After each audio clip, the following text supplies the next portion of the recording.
চলচ্চিত্র certification board থেকে অনুমতি মিলেছে সাকিব খানের দরদ মুক্তির।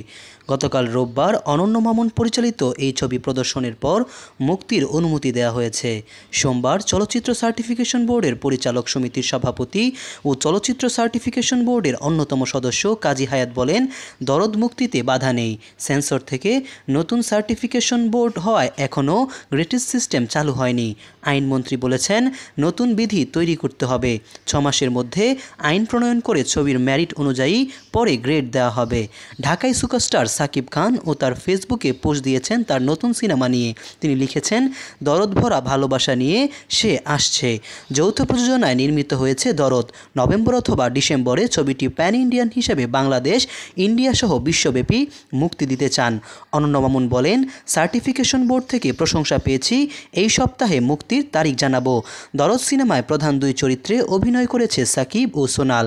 এছাড়া গুরুত্বপূর্ণ একটি চরিত্রে অভিনয় করেছে টলিউডের পায়েল সরকার। আরও রয়েছে বিশ্বজিৎ চক্রবর্তী, রাজেশ শর্মা, অ্যালিনা শাম্মী, ইমতুর আতিশ, রাহুল দেব, অলোক জৈন, সাফা মারিয়া, জেসিয়া ইসলাম সহ আরও অনেকে। মোহাম্মদ সায়েম সরকার, নিউজ বাংলাদেশ 64।